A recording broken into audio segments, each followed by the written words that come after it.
Bismillah wa salatu wa salamu ala rasulillah wa ala alihi wa sahbihi ajma'in. Assalamu alaikum wa rahmatullahi wa barakatuh, and welcome to Amazed by the Qur'an, a series in which I like to share with you what I find amazing about the Qur'an. Today I want to talk to you about two prophets and their unique manners. These two prophets are Ibrahim and Musa alayhim as-salam, as described in a very subtle way in Surah SHU'ARA. Surah SHU'ARA is surah number 26 of the Qur'an. So let me first tell you some things about the surah and how it's laid out. This surah is actually made up of, it dedicates quite a bit of its space to the narrative between Musa alayhi salam and Fir'aun first, Moses and Pharaoh, the debate between the two of them.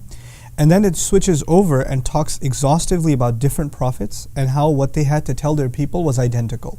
So the passages in the surah actually repeat themselves quite a bit. So one of the things that the prophets keep saying to their people is, وَمَا أَسْأَلُكُمْ عَلَيْهِ مِنْ أَجْرٍ. I'm not asking you, for any compensation for what I'm telling you. I'm not looking to get paid by you for preaching you to this message to you. In ajri illa ala Allah, or in ajriya illa ala Allah. My compensation is I'm only relying for it on Allah. I only depend on Allah for that compensation. Rabbil Alameen, the master of, or ala Rabbil Alameen, the master of all the peoples, of all the nations. In other words, these prophets they continuously say, I'm not asking you for money. I'm not asking you for money. I'm not asking you for money. So this is repeated on the tongue of Nuh, Salih, Shu'aib, etc., etc. They keep saying the same thing over and over again. But you find, even though that's so consistent, the two prophets that don't say this. So you have وَاتْلُ عَلَيْهِمْ نَبَأَ Ibrahim, recite onto them, read onto them the news of Ibrahim.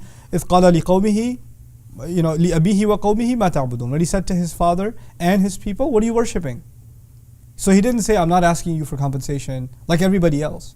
And the other prophet you don't find saying this in the surah, that everything else is so consistent in, is Musa. Which is awesome, because Ibrahim alayhi salam is going to be preaching to his dad. And his dad raised him. And his dad spent money on him. So it's really rude and obnoxious to say, I'm not asking you for money. Well, you already have.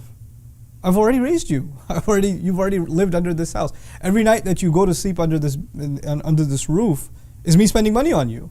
So he understands that his father has actually made sacrifices, financial sacrifices for him. So he's not going to bring that up like all the other prophets did. This is part of his mannerism. We're learning that there's yes, the message of all prophets is the same, but there's sensitivities. And you have to acknowledge the good. Even a disbeliever is that his father builds idols. His father builds idols. But he's not going to say to him, I don't need your money.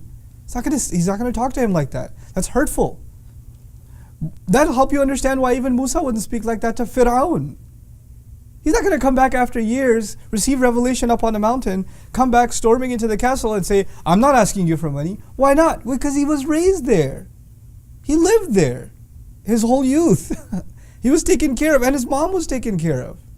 وَتِلْكَ نِعْمَةٌ تَمُنُّهَا عَلَيَّ. As a matter of fact, he says, that is in fact a favor that you've done for me. He acknowledges the favor. The point here, first of all, is to highlight the subtlety and the craft with which the message of Islam is to be delivered, on the one hand. But on the other hand, for believers in general, the amazing lesson being taught here is, just because you're preaching even the worst enemy of Islam.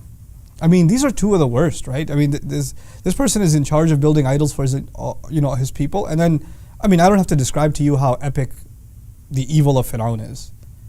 And yet, in both of their cases, if there's a good to be acknowledged, or if something shouldn't be said because it's just not right, your anger towards them shouldn't get you to say it.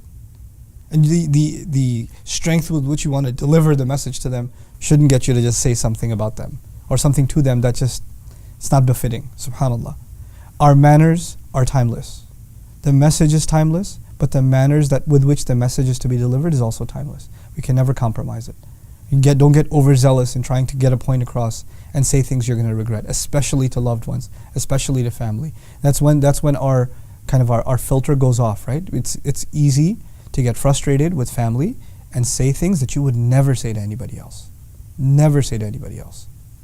And that's why you have to be extra sensitive when you talk to your family. May Allah Azza wa Jal give us the wisdom of these remarkable prophets and help us share the message of this beautiful deen with loved ones in a way that will make them love our manners before they even love the message we have to share. Barakallahu li wa lakum. Assalamu alaikum wa rahmatullahi wa barakatuh.